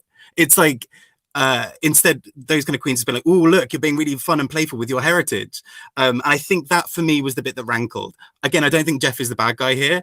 I do think it was an honest, his intentions were honest and good. I just think it came out a bit shitty. And I think we can learn and move from that. And for me, I don't really bear any ill will on this. That's kind of where I'm coming from. But I agree with what people have been saying. I think a lot of really good stuff came from it. Sorry, I'll stop talking. It's all right. So I'll go to you in a second, Luke. 100%. I'll just say I agree with what Cos said as well earlier, in terms of, like, ignorance does not equate bigotry. And in terms of, like, I agree with you, Bob. Obviously, the way it wasn't phrased in a good way at all. But I also agree with what Suki was saying in terms of like in the real world, a lot of people won't phrase it in the way that would be the best and most positive, healthiest way we celebrate a person. Like in a way, like if everyone had gone like yes, like whatever, do you know what I mean? And maybe she wouldn't have had that moment that was so educational for so many people. And again, like, is it fair that she had to do that? Probably not. But I don't know. So I just wanted to just add that really. So go on, Luke. No, don't apologize. I think for me, it's a show about celebration and not defense, and this made it a show about her having to defend herself. I don't think Jeff Goldblum had ill intentions. I don't think he was being a dick about it. I just think that the way he asked the question just kind of gives evidence to that kind of straight white male entitledness that, I don't know. I feel like if the show is going to educate people about what it is to be in a minority, what it is to be queer, what it is to be interested in drag, I feel like it can do that by asking empowering questions and letting the queens shine and making it a celebration rather than kind of going, oh, do we agree with this? Or is this overstep? Like, have you overstepped a line by telling me about your culture? Is essentially the subtext of what his question was asking. Rather than, I think Rachel asked a few sort of questions of empowerment of like, what does this mean to you? Like he could have just said, what does this mean to you? And then we would get the full positive story that would still educate the masses, but that would be an opportunity to celebrate. And like I said, I don't think he was ill-intentioned, but I just think that I just get annoyed at the way that those questions are asked, because it's and even actually just to take the point of him sort of asking the questions about being tucked, like had he just said, how does that work? I don't understand that. That's one thing. But to kind of make a joke about it the way he did, like, I kind of don't know where to look. I'm not saying anything though, but like, I don't understand what goes on there. It's like, dude, it's not up for you to necessarily understand straight away. Watch and learn. Is my take. So sorry, Yaz, you had something to say, didn't you? As you want to say as well?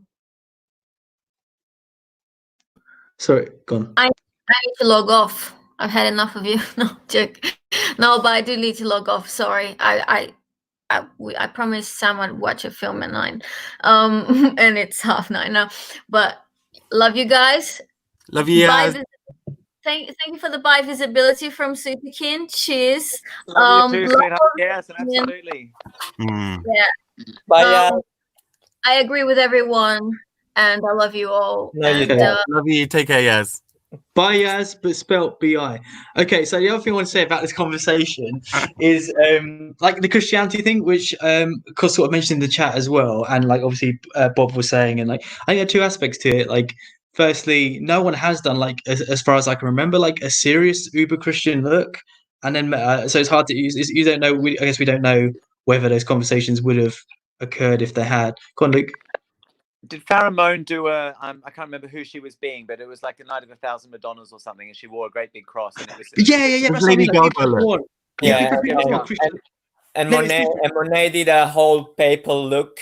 Yeah. No, guys, I remember those looks. I'm not saying that. My point is like they use like iconography for like fashion. They're not doing like a moment like Jackie's doing, where like this is a statement I'm making about religion. That's not been done as far as I'm aware on Drag Race. That's what I'm saying. So my point is like if it had that moment, I don't like. But also, maybe... I mean, and sorry to interrupt, Grant, but it's also the fact that this is an American show, and Christian and Jewish community are part of American culture, so they don't feel so threatened or challenged by the someone wearing Jewish outfits or someone wearing Christian outfits. It's the something that is a bit more alien to them that creates this kind of thing, you know. And yeah, as you know, there are ways that you can ask about things without creating offense, but I think we have to kind of be a bit more tolerant about people's limitations when it comes to language, because not everyone is articulate enough to do things, or not everyone can have everyone's concerns in mind. I can come across as rude. I'm sure I do. You all know I do sometimes, because we can't. I know you do, Luke. Shut up. So that's the thing. Not everyone can be aware of everyone's battles, and and we have to cut people some slack and be able to forgive them misdemeanors when it comes to expressing. Like, this man was just trying to get his head around the whole thing. Go on, Luke. Go on. Thanks. I think two little thoughts. One, this is in a post 9/11 present tense Trump travel ban, Muslim travel ban. Like, that's happening now. Like, his aunt can't visit now because of the law of the land. Like this, I agree. I think this was a much bolder step than to dress in Jewish cultural clothes or Christian ones. I think also on rudeness, like it's. I'm happy with the outcome. I think Jackie got some great points out, and the conversation was really positive and really constructive. So I'm not saying that was a bad thing. But I've been in a situation before where I've been in a queer safe space, where there were straight people present, and they were it was almost like they were reading up on what queer culture is like. It was like, don't read up on me. This is my home. This is where I'm safe. This is not your library. This is my house. And I kind of feel like that a little bit about Drag Race. Like, this is a celebration of queer culture, and it is to educate people who are outside of that culture. But I feel like to bring that, I don't know, to me, like I say, I don't disagree with the fact that he was there. I don't think he meant anything bad by it. But that sort of entitledness, I don't approve of, and I will speak out against it. That's all. Okay, so yeah, I have a thought on that. But first of all, Bob, you had a hand up. Was it Bob, Suitkin, both? Suitkin, you go first, and then Bob, you go after if you want to add to it. There is this strange thing that, because we identify as LGBT anywhere on that spectrum, and to that's our default normal. That's the way we are. We don't, and you're raised to know you're not the default normal in a strange way. Because straight, as a young kid, whether you were open about it, like, straight's supposed to be normal, and it's not. But you kind of know that in the back of your head. That's what everyone else sees as normal. To us, we're like a little menagerie for straight people to look into, and I think this highlighted that. And it was awkward to watch. Like, although I was saying it was a good thing that happened, it was very awkward to watch him do that, because there is this thing about entitlement, and like, all of us have some form of entitlement, and he used his entitlement there, and it's about whether it was worth it or not. Because let's face it, if that was a black woman asking that question, it wouldn't have been as controversial. It's because it was a white man who was, and I think it's because he was like, "Oh, is it okay I asked that?" Because he didn't just like go to Jackie, "Oh, so I'm sorry now, I don't want to offend you or anything." He was like, "Oh, wait, you're wearing a Muslim hijab, a veil, head scarf, don't they do this evil thing?" Because that's essentially the way he phrased it. He didn't say those words, but he was trying to make out, does this, but as a straight man, trying to say that because he did imply that he knew more about the culture. Because he was saying, "I'm putting my sense in you. Why is this on you?" And it was odd. And I think it's a good thing it's happened in the episode, but whether it should have happened at all is a different story, because it's the type of thing. Jackie has spun this. She's been a hero out of that situation, and I think this will be a big moment for Drag Race. And I do wonder whether he was prompted to ask it, so Rue or Michelle didn't have to be there, because the whole episode was very scripted, with Michelle keeping going back to him, with the other guest judge, it was a very scripted episode, incredibly scripted. And I wonder if Rue was actually the one curious about this, because they asked Jackie beforehand about the Muslim stuff, so they knew all about, and they know what Jackie's been saying about the ban and being upset about this. So, because that's the thing, I do think this is a bit fishy. The way it was done, and the way all the judge, no one was offended there. Not even one of the queens spoke up. Because I'd like to think now, if I was on that show and I could see Jackie that upset, I would have said, "Excuse me," out of order. Someone would have said something. Bit odd.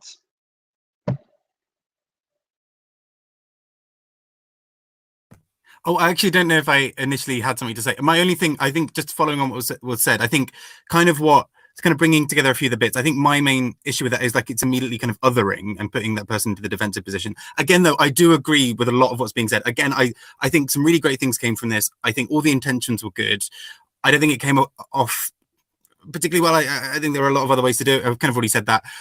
But I think, yeah, overall, I think there's a kind of a learning point to take from it. I don't think this is going to be like the death knell of RuPaul's Drag Race. This is terrible. But I think there's a lot of, there's just something we can learn from it. But again, I think, like Horatio is saying, I think it's really important that we do have that understanding that people are at different stages of their journey of understanding where to, you know, of how to ask those questions or how to have the sort of language around it. I think that's incredibly valuable and really important. I've seen from a lot of queer spaces where people kind of enter and almost are immediately treated as like not knowing, you know, like they've accidentally used the wrong word because they've just not been surrounded by it before, and some of them are castigated for it. You know, actually people are at different stages of their journey, and I think that's really important to understand. But yeah, that was the issue I had with it. But I think, yeah, there's a lot to take from it moving on. I just want to be very brief. I don't know why we've been talking about this for 20 minutes. This is not the big controversy of the episode. The big controversy is Gigi not being at the bottom, okay? And then for all those who don't know about our group, we're called the Snowflakes. I'm not surprised about that name. We have 3 snowflakes about this going on at the moment. Thank you. That was kind of like the idea behind the special little snowflakes thing. It was kind of taking the piss out of like super like safe, like like overly cautious, overly safe kind of things. In the bottom. Oh God. So has anyone else gone? Hello. Yeah, just a couple of things. I think, I mean, I'm going to have to process that comment for a little while longer. Hashtag unsafe space. Process away. Sorry, don't interrupt. It's my turn now. This is my safe space now. So I think it's fine. Like, if someone comes into a quote unquote safe space and uses the wrong pronoun or uses the wrong terminology, and it's completely from like they just don't know any better, I absolutely would not shoot them down, because I think that's a great sort of learning opportunity, and I would be really gentle with them. Like, don't get me wrong, but if you sort of ask me a question like, so how do you feel about being an abnormal member of society, I'm going to bite back.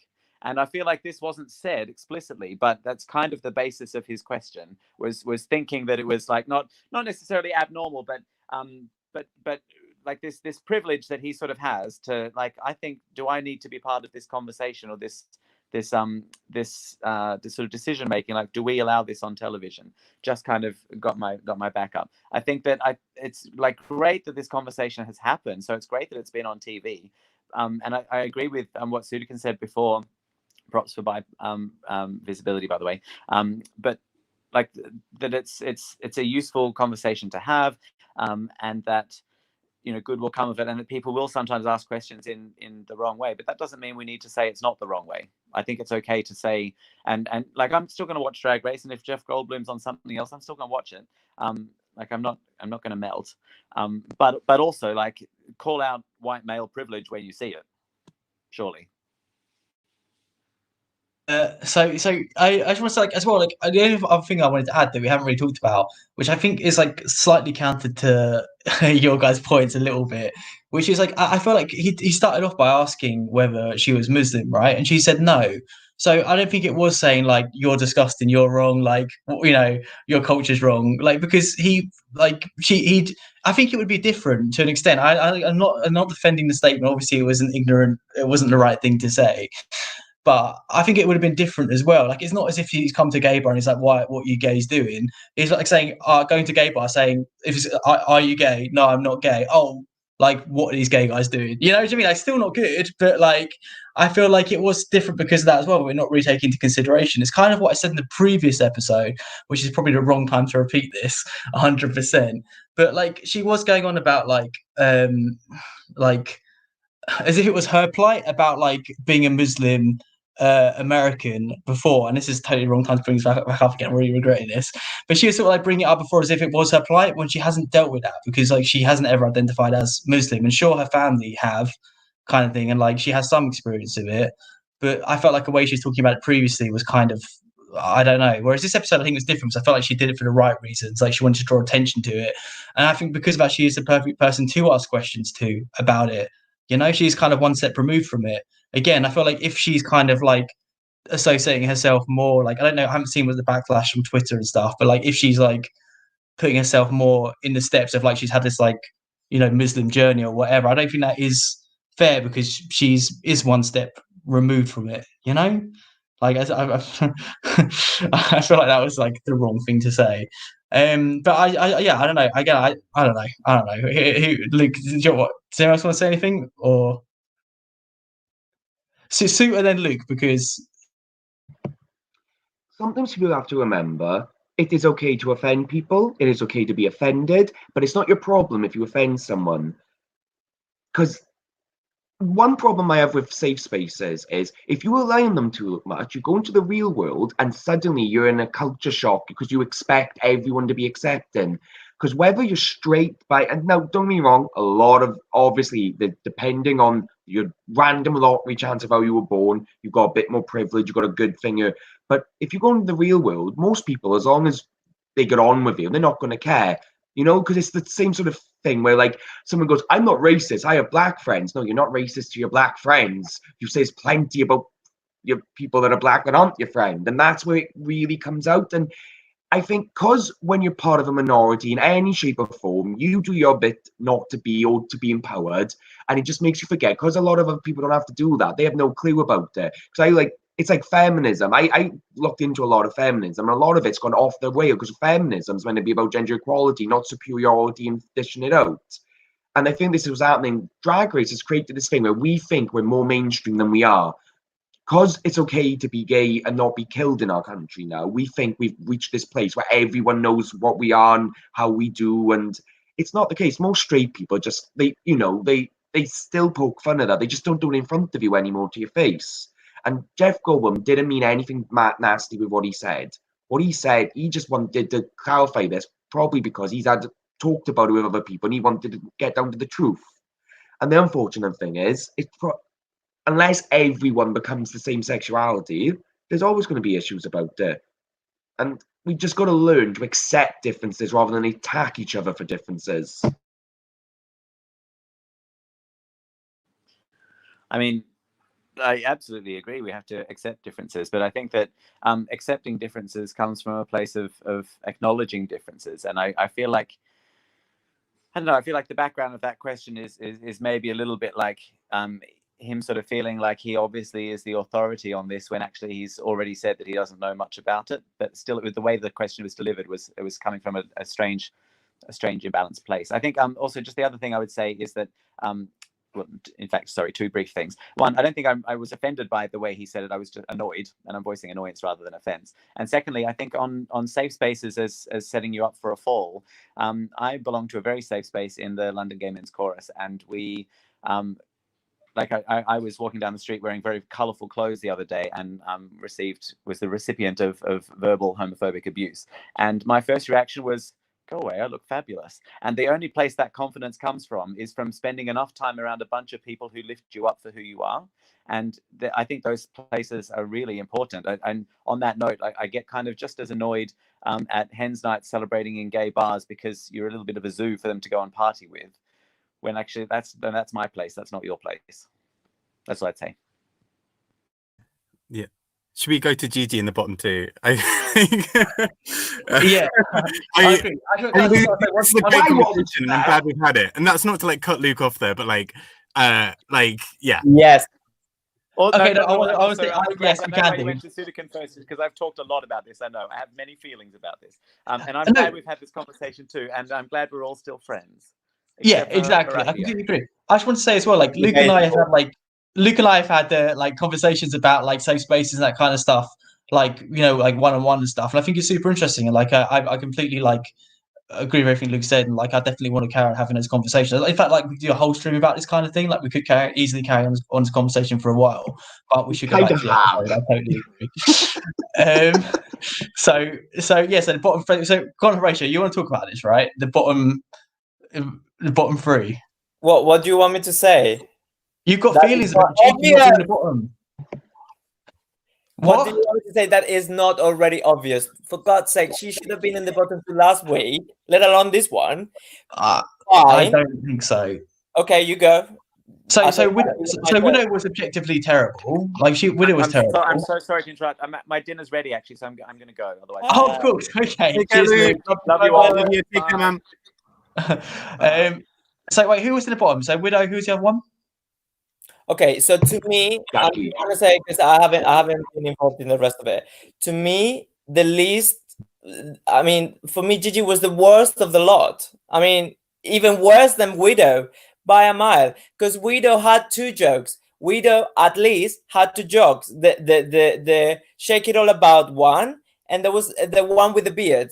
So she at least, not very funny, allegedly, she had jokes. Gigi had 0 jokes, 0. So it should have been her and Widow, if not Sherry, dare I say. And I don't know, I don't understand why Rue is cutting her so much slack. So yeah, disagree. Because if she goes in the bottom twice, she can't win. Oh, is that why? Is that the stats? It's the unofficial rule, isn't it? No one has ever won if they've lip synced for their life more than once. No one has. It's like an unofficial Explains a rule. lot. I don't think that was purposely thought out. I don't think Rue cares enough about the show to purposely think about things like that, to be honest. I don't think Rue has any power on the show. It's all the producers now. Rue's just got their face on. They gives them the check, takes the drug, sits down and smiles. True. Okay, I don't think you're wrong there. So Jackie was in the bottom, right? So yeah, so I don't think Jackie should have been the bottom. I do, like I say, I think that was editing. Widow was objectively the worst. I disagree. I think Gigi's characterization was so much better than Widow's. Widow had like no characterization, and the whole challenge was about characterization. Gigi had like some decentish jokes. Sure, like they weren't great either, but they're better than Widow's. Like, jokes? Can you remember the jokes, please? her joke, it was I say her joke was her character. So she was a robot pretending like. And the joke was. I'm telling you the damn joke. It wasn't a punchline. It wasn't like punch me in the tit and have a laugh about it. Like the joke was like politicians are robotic and like controlled by other people or whatever. And like she was trying to like blend in. Like the whole thing's like politicians. You're like, doing her work for her now. She never said that. No, I'm not. Like the whole point is like politicians are always trying. Like I didn't phrase it right. The thing is, politicians are always trying to be normal. Like Hillary Clinton and like going and hanging out with lads in the bar or whatever. Do you know what I mean? Like politicians are always trying to be normal and pretend they're like just like the rest of us. I feel like Gigi was taking the piss out of that, right? She's like, I'm a normal girl like you or whatever. Very that vibe. And you're throwing me off. Since this stream hasn't been controversial at all, what about Gigi's tweet that gay people are privileged? Oh, I She saw that. did that very recently. I did see that as well. See, that again, really got me. So again, see, like my view on that, like keep it brief for me is just like it's all about intent, and yeah, I understand people's reaction to 100%, but her intent was to empower gay people, I think, by saying that, and empower young gay people. So, and obviously, I understand why people took it the way they took it, and I think they're like, only to say, I think that showed in this episode, and I think it's showing a lot in the way she is. She's a bit spoiled. I agree. Sorry, Bob, go on. Very spoiled. She's very spoiled. I mean, her looks are amazing, but she obviously has a helping hand from her mom, which is great. I mean, I'm not I'm validating that, but again, she has it way easier than all these other queens that have to get in such depth to go to the show. She doesn't. Then she's very stylish. Of course, when she had to craft her own look in the ball episode, she did a very good job. So of course there's skill there, but she is spoiled. She is a little bit privileged, talking about privilege when it comes to that. But then she's getting so much slack cut by Rue. Like, put her in the bottom, make it earn her, And by the way, I don't. She would. It would have been the first time that she would have had to lip sync for her life. She lip synced for not the legacy, but she lip sync for to win. So it would still be one time. For fuck's sake, put her once in the bottom, once, at least once. Show us that you are worthy of this title. Like, what was Jackie doing? I mean, I love Jackie's performance, and like Sudekin said before, it was the best thing out of the episode because she did such a great job, but she didn't have to do that. Yeah, I Kind of before I start that, I like Suleiman's comment about like Grant right now is that comment. I love her lack of energy. Go girl, give us nothing. Like, I mean, like, I love that reference so much. So thank you. But no, I think I agree with what's being said. I think for me, what was really frustrating about Gigi's is I could kind of see what her intent was with the idea, and I think it could have gone somewhere. For me, it fell flat. And like Grant was saying, like, where are the jokes? Horatio was saying, where are the jokes? Like, in very like Tatiana doing Britney voice, like I got lost. Like I had no idea. Like watching Gigi, I was like, so hang on, what's the character? Like, so it's kind of a robot, and then now she's kind of doing this dance, and then occasionally she sort of remembers she's a robot and sort of like stands up really straight. And then I think it could have, for me, it kind of was just missing that next little step that for me would have made that concept work, because it for me didn't feel particularly nuanced. I do think I think there was a good like some good ideas behind it, and I agree with what Grant was saying before about like Hillary Clinton down with the lads at the pub kind of thing. Like, I'm so relatable, and actually, but weirdly, that's why for me, although I don't think Widow did a great job of it, like I think Widow was doing a similar thing to Gigi in terms of having this concept, not in terms of execution or whatever, but like in terms of having a concept of like, here is a way that politicians are often either in reality, like either are in reality or are kind of typecast as being, and I'm going to really lampoon that and really blow it up. But for me, what didn't work for both Widow and Gigi was it wasn't blown up quite enough. I think Gigi was more successful at it than Widow, but I don't think that was necessarily saying much. For me, like neither of them really took that concept and ran with it in the way they could have done. Like, because Widow felt quite one note, Gigi felt fairly one note to me, and I kind of got lost with both of them, kind of being like, okay, you know, what's next? Give me more. Yeah, so I agree. I think she fell flat, like I said earlier. Widow fell flat, and that's the thing. I think Jackie fell flat to an extent as well. Yeah, I do think Jackie did. I think Jackie probably did better than Gigi. But I think what frustrates you is conversations. It's like if someone was like miles ahead of someone else, sure, we should definitely be having this conversation. But I feel like they all kind of didn't do amazingly well, right? Like Jackie, like I said, like I think part of it probably was editing, but obviously she wasn't gelling well with the judges. Like she wasn't performing the way she wanted to. She was too in like her own head about it. They all were. They all had like this like plan they went in with, and it didn't really work for any of them. Whereas like the people who did better, like Heidi and Jada, were more like improv-y, going with the flow kind of thing. So again, like if Jackie had done like significantly better, great, and like go off sis. But I feel like they all didn't do great anyway, so I don't think it really matters. That's my thoughts. But go on, Sukin. This is just on a light note. What a disappointment that the Vivian as Trump did not show up for this episode. I was waiting for her to dressed as Trump to show up, and it didn't happen. That is such a good point. That is a really shit. But we did get a broccoli instead, almost the same thing. Sukin's back. Like, broccoli is a beautiful vegetable. Oranges are evil. But like, poor Dahlia, she's literally just been locked in like a cupboard in the WoW, like the WoW. Come on out. She's like, don't make me say it. What is going on there? And I feel really bad for Dahlia that she literally came to the competition being like, I'm a looks queen, and has been like weirdly put into this box by World of Wonders being a fucking broccoli. Like, Dahlia has so much more. Like, what is this? Might be invited back to season 13 or something, and they want to make a Vanjie of it, but it's just not working. I reckon Arja better. Sorry? I think Arja said, if you go out first, bitch, you're going to have to dress up as broccoli for every episode. And then Arja rang RuPaul, by the way, I had a bet with my drag daughter. Get her in that broccoli outfit every episode. I don't know why I'm so hyper. I'm sorry. No, we'd be surprised. I'm into the broccoli outfit. It's working for me 100%. I think as Bob said, that's what makes it so perfect. She's like, I'm a fashion queen, and she's like this broccoli. Like she looks like so defeated every time she comes on. I think that's what makes it so great for me.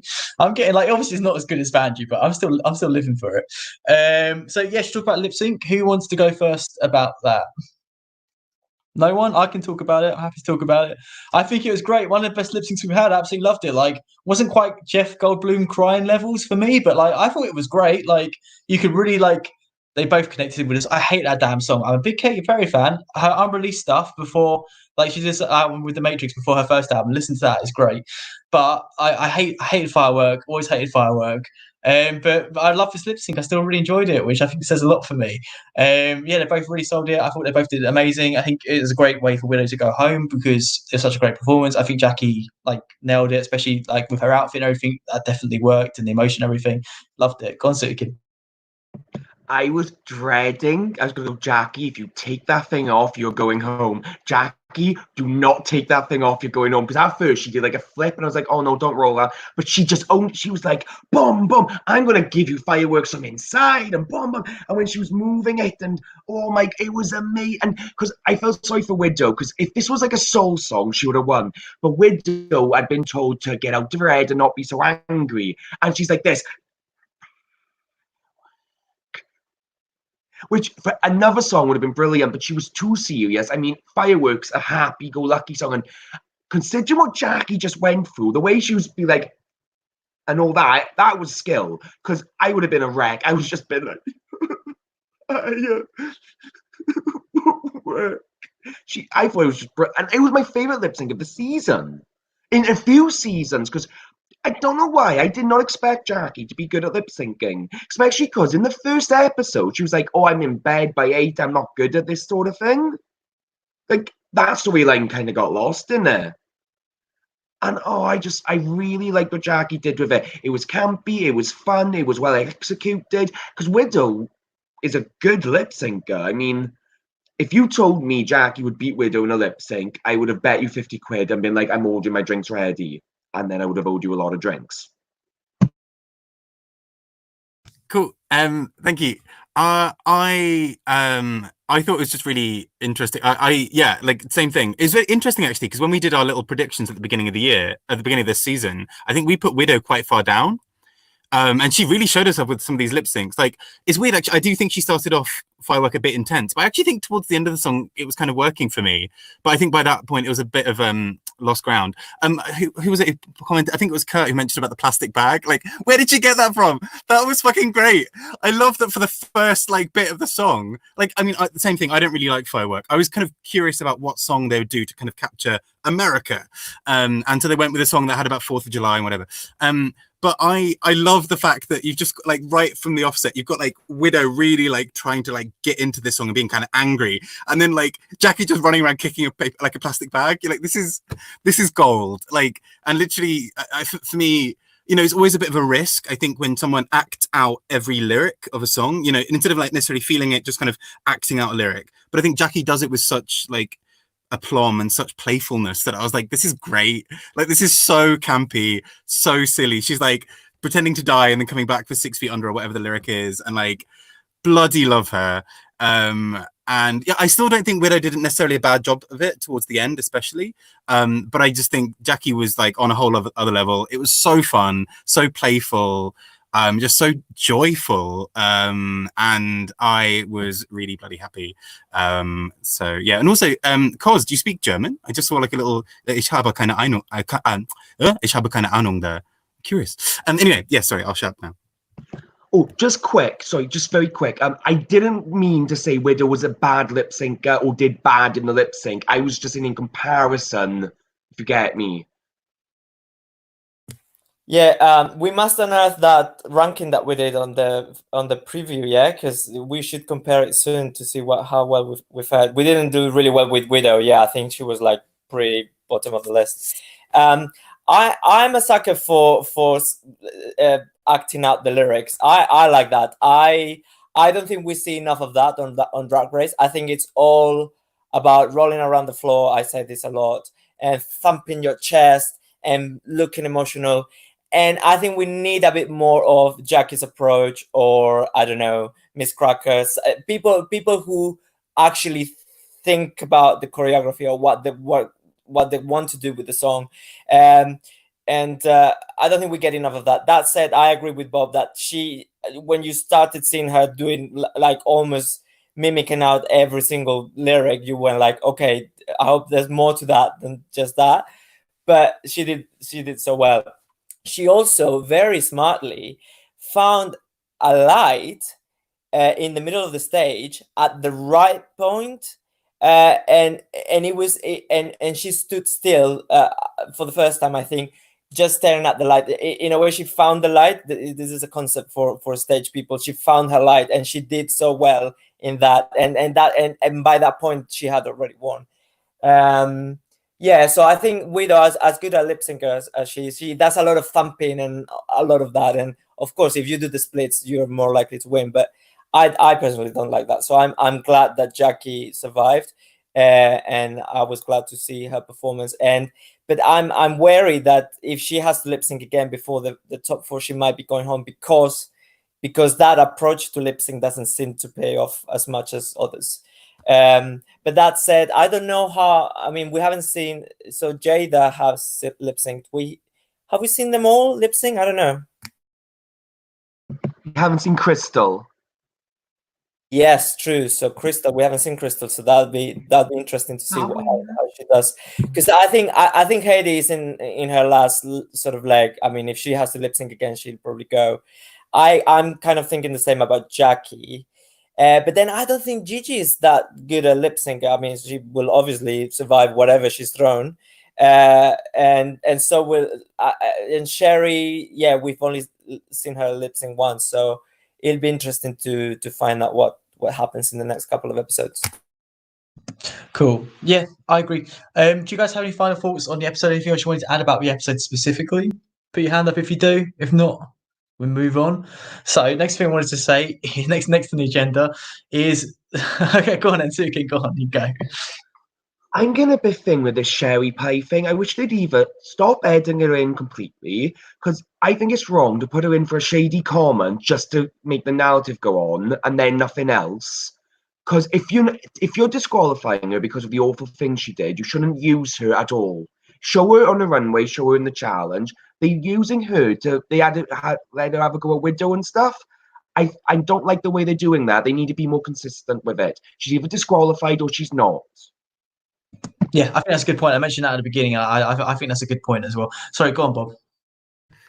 So I was just going to say, I think I've seen people kind of expressing the idea that it's potentially because of sponsors. So it may be that some sponsors, particularly in the Disney, the Frozen episode, she was like not there at all. And I wonder how much it's to do with individual sponsors. I don't know if that's the case necessarily, but yeah, I agree with you. It's really inconsistent. Like suddenly we'll get like a talking head from her and be like, oh right, she's there. And then like next episode, like radio silence. I think what Suki can say, and you can correct me if he's wrong though, is I feel like I feel like they're not being even with her editing. Like obviously she has good moments because I'm guessing goes far in the competition. She's performed well, but they're just sort of showing her worst side and like making her seem fully evil, which obviously her actions blah blah blah. But like I agree. I feel like if you're disqualified, like leave it at that. Like you don't need to like further her narrative in a certain direction based on like what happened outside of the show. So if that's what you're saying, to her face scowling every time someone said someone else has a go at someone, and they cut to her looking at them bad. Especially on the Untucked I've seen, they keep her edited out, but they're really nasty about it. It's like they're almost like saying this person's bad, so we'll put the every time you hear the rattlesnake, we'll show her. No, I think that's a really good point. I think that's a really good point. So I just wanted to say, so like next on the agenda is people mentioning in the comments, Celebrity Drag Race. I sent a link to the group earlier to download it, so we could watch it and do a stream about that. I guess I don't know how good it's going to be. If it's going to be worth chatting about, it could be fun maybe to watch all of the episodes and do a stream about that. But I guess I'll leave like you guys in the comments. Say again. I said that Bob the Drag Queen is in it, so it'll be worth watching just because of that. Okay. Okay, I mean, we can't. I mean, like we'll watch it, but I mean, like in terms of doing streams and stuff. But I guess we'll be led by like if you guys want us to do a stream on it, let us know, and we'll do it. We've got nothing else to do, right? So it sort of depends. Like if we watch it and it's like middle of the road, maybe we don't. If it's like either really great or really terrible, I think we should. I hope it's terrible. I do love it. Like I love it when trash TV is just trash. But that's the thing. I feel like they've got good queens in there. I don't know. I don't know if I have as much emotional investment, but like it'll be fun. I mean, we're not really going anywhere else, so right, exactly. But that's the thing. It's like AJ and the Queen. Like it's not. Jamie, don't do stream about every episode necessarily, but we could have done a stream about our thoughts on the whole thing generally. Same thing with Celebrity. Like it's either if it's good or bad enough that we could do one per episode, we'll do a stream per episode. But if not, we'll at least do a stream talking about our thoughts on the whole thing when it's finished. But yeah, we'll go. Where does Dan watch it? Sorry. Where does one watch it? Where? I sent a link in the group. Oh, okay. Yeah, it's like a link you download it. Cool. So we've done talking about the episode. Should we do like recommendations and that? What about CUNTs? Why have we stopped? Oh, CUNT? sorry, you're right. CUNT, because you know what? Like, genuinely, this format is a bit like it's difficult to manage this format. So if we do like in order, I think if we've been doing that this episode, and that's made life easier. So if we do CUNTs in order, if we just like our go, Bob goes, Horatio goes, you go, just like say we could do like C's, U's, do you know what I mean? And chat as well. I try and read the chat out as well. So if we just do that, I think that's probably easiest. Although I need to think, I'm really bad at this. Charisma, I'm going to give Jackie for obvious reasons. Bob? Mine's probably going to go to Heidi, just because I thought her like character was just hilarious. I don't actually think we've spoken enough about Heidi this in this stream, but like Heidi was hilarious. Like gave me everything I wanted. Mine's Jackie, because Charisma, I'm gonna say Jada. Go on, Sua. I did say, yeah, Jackie. I thought Jackie was obvious choice for it. How could you not like her this episode? Unless Yeah, you I agree. feel like an ice cold heart. Okay, uniqueness. I'm going to give Jada uniqueness. Actually, I was going to give it to Heidi, but I think Jada, because of the way she like the character she was in the challenge, I thought was proper funny. Like the direction she took it in, I thought was very clever. Bob? Yeah, I'd probably say the same. Actually, I was like sort of choosing between either Jada or Crystal for her outfit, which I really enjoyed. But I'll go with Jade because I want to give something to her. She was great. Oh, me. Horatio. Sorry, uniqueness.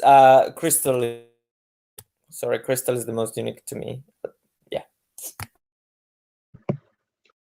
I'm going with Widow because she did the black and white star thing, and no one else did anything like that. I thought that was unique and very. If it wasn't for Jackie, that would have been talked about probably a bit more. No, yeah. I forgot about that. Yeah, I'll probably give him the same if I've remembered. So I'll do the chat as well. So Kurt's saying charisma no one, uniqueness no one. Cos is giving charisma to Suits and Horatio for talking sense about Jeff Goldblum. How am I not involved in that though? I feel like I was on the same page as those guys, but never mind. Nerve. Jeff Goldblum. My nerve is probably to Jackie for holding her nerve in terms of just like giving like such a brilliant speech or whatever about her identity.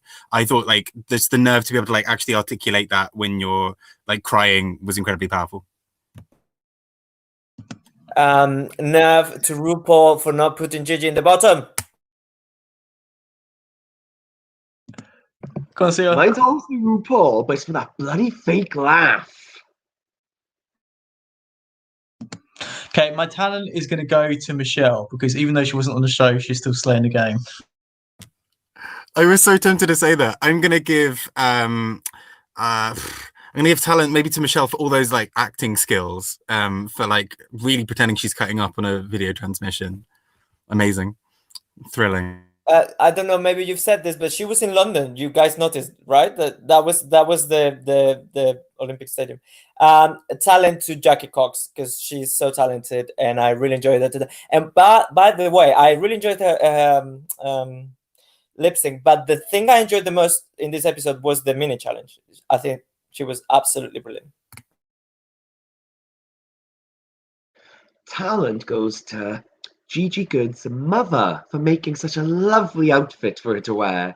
But actual talent, I can't give it to Jackie twice, so I'll give it to Jada. But I had to give Jackie charisma. Sorry. Sade, some proper Sade there. Proper Sade. I want to say, Suleiman, sorry again for mispronouncing your name. Nerve to Gigi for saying you will not see me in the bottom again. I thought that was a really good moment as well. I think that's fair. Cool. So recommendations. Should we just go through in order? I'm going to take that as a yes. My recommendation is like relevant this time. It's something I mentioned before, but the Race Chaser podcast, like it's gotten better recently since quarantine. It's definitely gotten better. Like fully, like if you're watching this, like Race Chaser's far better than this is. So listen to that instead, yo. Bob, go. I love like promoting something over this. I this is almost more of a recommendation to myself, but there's it's just something I really want to watch, but I've heard really good things about the Netflix show about the sex book shop that has Alaska in it. I can't remember the name, Circus or something. That thing, I've heard it's really good. Let's check it out. I have no recommendations. I watch shows at a very slow pace, so I'm still on the same. I want to watch Twin on the BBC with what's his name from Norway who plays Beyond the Wall guy in Game of Thrones, big beard, that guy, because he's hot. So I want to watch that Twin. It looks good, so I might recommend it next week. Who knows? I literally just had my recommendation in my head. Oh yeah, it's called Primal. If you liked Dexter's Laboratory or Samurai Jack, this comes from the same creator as them, and it has no dialogue in it, and it's about a caveman and a Tyrannosaurus Rex, and it's very brutal animation, very dark story. It's like a buddy story, but it's really good. But it's very good. Like, I don't believe in trigger warnings because I think, oh, I'm not going into that, but it's very gory, so if you don't like that type of thing, don't give it a shot. But it's really good and it's really nuanced. If you like anime, you like it. Cool. I'll at least look into that. Okay, all right. Thanks everyone for joining us. Suleiman's recommending Yu-Gi-Oh! First season. Well, he's about to watch Yu-Gi-Oh! First season tonight. I feel like it's been so long since I've gone back to watch first season. It is like massive. I'm sure it's great. Get into Yu-Gi-Oh! I loved it. I played it all the time when I was a kid. No, go Cardcaptors. Two Blue Eyes Dragon. You guys have seen like the Blue Eyes White Vagina parody, right? I'm not the abridged version. Yeah. They're like That's Blue so Eyes good. Vagina. Yeah, it's it's really bizarre. But yeah. I'm saying about that. Okay, cool. So I think it's time to say goodbye now, right? Yes. Bye time for everyone. Yeah. Love you guys. You take care. Yeah, bye you guys on the stream. Bye everyone in the chat. Bye. Leave comments down below. Continue the conversation. And yeah, we'll do this again next week, same time. We've been consistent, roughly. It's on. Sorry, Bob. Sorry, I was replying to Kurt in the comments to have a Yu-Gi-Oh! Duel with him with my deck. No, guys, get your own channel. Get your own channel. Okay, bye everyone. Time we'll to see you next week. Take care, everyone. Bye.